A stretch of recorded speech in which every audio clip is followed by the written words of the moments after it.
The Brandon Peters Show may contain explicit language and detailed plot points. For more information on the show, stay tuned to the end of the episode.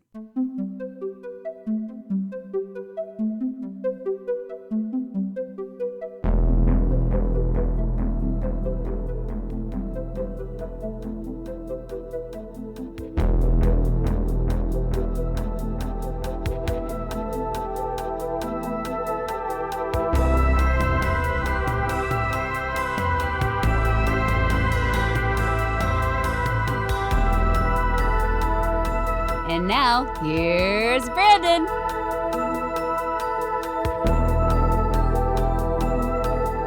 All right, now it's time we close the week with a song. And to do so, rejoining me from earlier in the week from the Milky Way Blues, and you can hear him on Out Now with Aaron and Abe once a month and on here. It's Yancy Berns. What's up? What's up? All right, so you might think there's a lead single from the Cars from their fifth album, Heartbeat City from 1984. Also featured the singles Magic, Drive, Hello Again, Why Can't I Have You, in Heartbeat City. But it also had a non-single chart called It's Not the Night, and the song from the album Stranger Eyes was used in the trailer for Top Gun, though it did not make the cut on the soundtrack. Heartbeat City sold over 4 million copies, and you might think reached the top 10 on the Billboard Hot 100. Yancy, are you a fan of the Cars? I am a huge fan of the Cars. I love the Cars so deeply in my heart. They may be my favorite new wave pop act.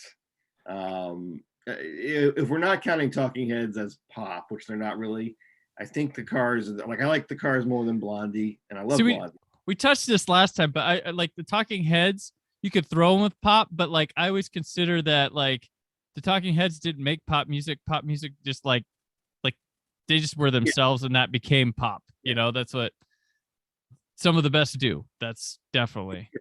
For sure. You might think one of your top songs from them, or where does that fall? I love it. It's hard to explain what You Might Think means to me. You said 1984. I was 11 years old when this song and this video was in heavy rotation on the radio. Would have been Kiss FM in Los Angeles, and in incredibly heavy rotation as a video on MTV. These are back in the days where, well, we didn't have VCR yet, I don't think. So it really was, boy, I hope they show that video again this hour. I really want to see the Cars video again. I think I like You Might Think probably more than most Cars fan. I think most Cars fans may think that last album went a little too poppy. Okay. But I love You Might Think every time I hear it. I don't like the version that they did for Cars 3 or whatever it is, where it's a cover version. Oh. Why would you need to cover this song? You think kids wouldn't want to hear this? It's a beautiful recording, great song, and a video that was, at least in 1984, treated like manna from heaven, like the most amazing, cinematic, mind-blowing. I'm sure it won all the MTV Movie Awards. It did. I was gonna say, yeah, this music video is historic because it is the first ever video to win the VMA for Video of the Year. First one. First one. It was nominated also for Best Special Effects, Best Art Direction, Best Concept Video, and Most Experimental Video. And then it also won 5 awards at the Billboard 1984 Video Music Awards. So Billboard had one too. But it was the first Best Video winner for the Video Music Awards at MTV. And it's hard to watch this. I'm sure it's hard for people who would watch this video cold now and be like, that one? What was so special? I'm like, this thing had computer graphics in it. And that was not a thing with music. We are, like a little over 2 years into MTV here when this comes out? 2 or 3 years into MTV. And most of the videos, my dad was so crazy about MTV when they started. I got a window on MTV before probably other kids my age. So I saw a lot of MTV from like 1981 on as a very little kid. And I can tell you most of the music videos they would show on rotation in the early days were either really long concert clips, like there was a Springsteen one, Rosalita Come Out Tonight, which is of course a great song, but there was like a 20-minute version of that they would run, and all the, and people, if you didn't like Springsteen, you were stuck for 20 minutes of that. or there were like these videos where it was like 4 guys in a gray sound stage and they're just kind of shooting them from a bunch of different ways. Right. So any video that showed any creativity at all, you can see how like Sledgehammer would be the winner, the Peter Gabriel Sledgehammer a few years later, because it's also, I mean, you might think may not actually have that many interesting or clever ideas, but at least it's trying to be entertaining moment by moment. It's not just writing on the irresistible quality of the single, you know. It's it for the time is an incredibly creative video. Yeah, it's just a lot of like as a Doctor Who fan, I would call it CSO type shots where they, you know, take video and mesh it with the computerized backgrounds and things like that. And so it does look like the video portion of like Humans kind of looks public broadcast ish, but that's what shooting on video would look like. But nowadays you would call that a stylistic choice rather than looking a little less quality than film. But it goes a lot of places. It has a lot of influences. There's like a King Kong reference in there, the big hand coming in and grabbing through the window. It's very playful with its sets. It's almost, you know, here we are in 1984, and then 6 years later, we have Roger Rabbit, which you and I are gigantic fans of, which would be like the best version of what this would be. And that's hand-drawn stuff, though, as opposed to computer graphics, which computer graphics at the time weren't even like, was it like Wrath of Khan had done the first computer graphics in Tron and Wrath of Khan in 82, because Wrath of Khan's was just a computer like visual screen monitor showing something there. But this is like this is going for it. This is like, we don't care if it looks cheap or what, but the cartoony, I think the coloring choices of these things to keep them not realistic helps it definitely look good. Right, he's basically badgering her and pestering her. Yeah, which is whole video trying to.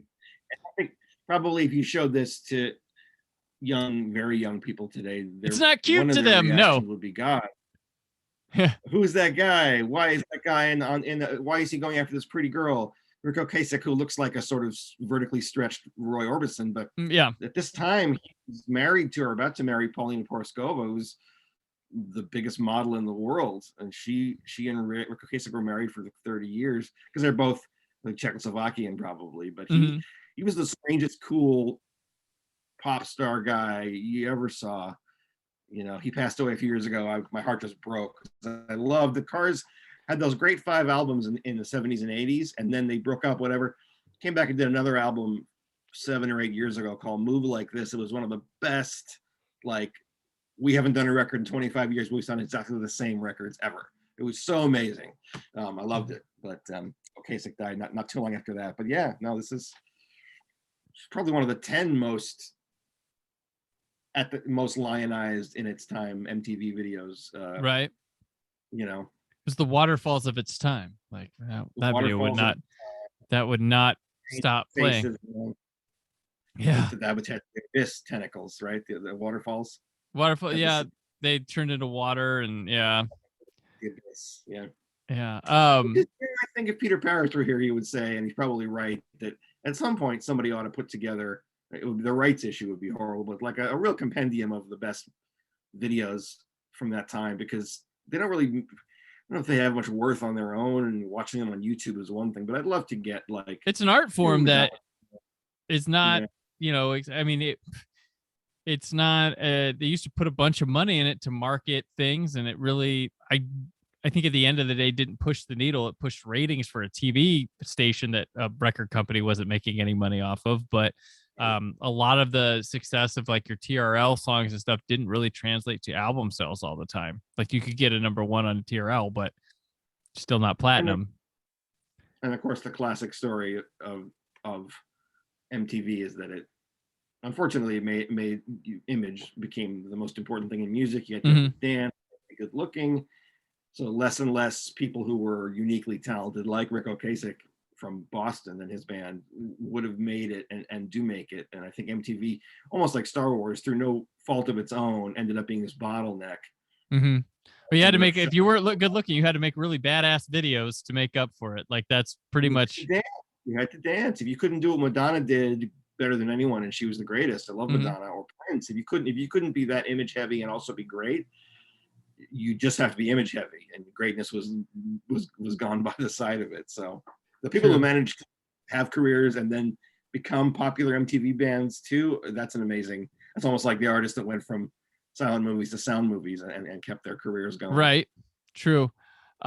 This video was directed by a company and a person, like a company called Charlex was one of the that they were a title designer. They did the Saturday Night Live opening titles for the 84-85 season. And a little show I used to watch as a kid called Mr. Wizard, which taught me how to ruin my record collection once and pissed off my parents because Mr. Wizard, he showed how you could play a record with a pencil and a this, and it'd be like, and they're like, what are you doing? Luckily, it wasn't any like music really. It was all golden books on vinyl, little vinyls. But they did probably most of the art direction on it. But Jeff Stein does the video, probably the human direction. This is the second video I've done of his. We did during what am I like third or fourth one of these. I did Huey Lewis in the News, Doing It All for My Baby. He directed that one. He did videos for Heart, Quiet Riot, Debbie Harry, Tom Petty, The Heartbreakers, Hall & Oates. He did the Rebel Yell video for Billy Idol, Cinderella, Wilson Phillips. He did Cherry Pie for Warrant. He did The Outfield. He produced, and this is funny, he has all these music videos, and then he produced 117 episodes and wrote 35 of Mr. Belvedere. Wow. And then he produced and then he produced the movie Mr. Mom. Like that's his. I was like, it's random. He like directs all these music videos. He's like, you know, Mr. Belvedere, I think I'm gonna settle down now. Like that's what I'm gonna. And thematically, kind of Mr. Belvedere and Mr. Mom are not that similar, but they're sort of in the same. There's a through line. You could see the something he's into. Like guy doing house stuff. That's funny, right? It's like taking care of that's what he's doing.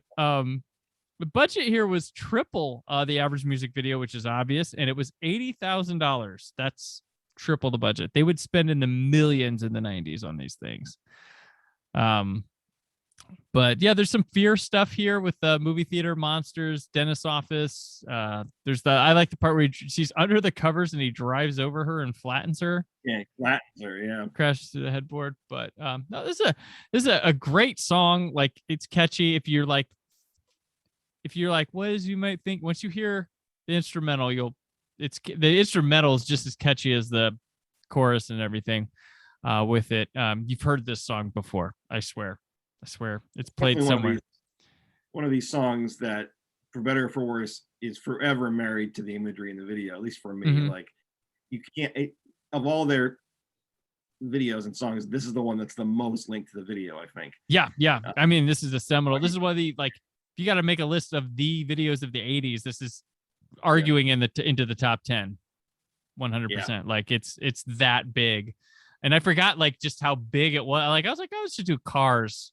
We should do the Cars. I didn't know you were a huge Cars fan. Cars. Spoilers. And I was like, let's do the Cars. And I was like, oh yeah, this video was gigantic. I forgot about for some reason the importance. Time goes by and they're like, oh yeah, that was there's a lot of these songs, videos and stuff that I'm like, oh yeah, this was a phenomenon back then. I forgot living through something like that. But yeah, it's crazy. But that's Cars. Go check out, listen to the album. It's good stuff. Go listen to the Cars. Watch the video. Definitely, it's if you don't have a smile on your face when you get done watching it, you're not human.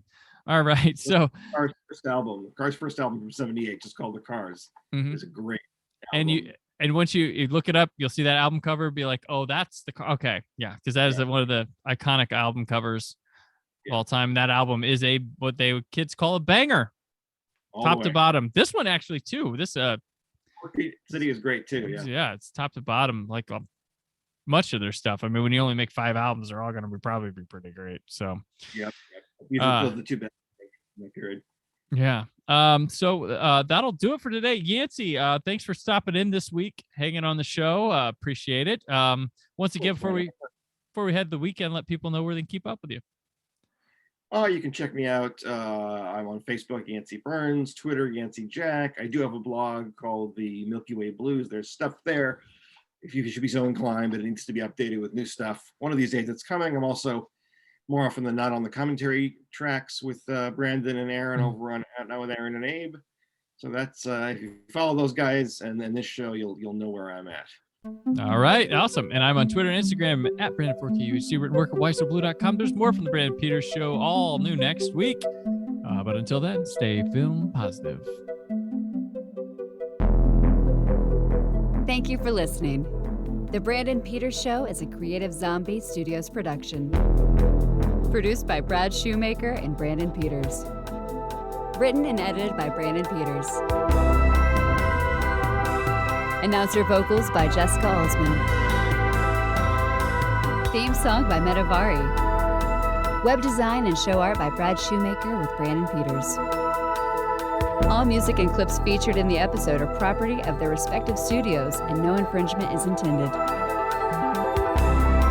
Additional information on this and other episodes at BrandonPetersShow.com. For any inquiries, press opportunities, or sponsorship, contact mail at BrandonPetersShow.com.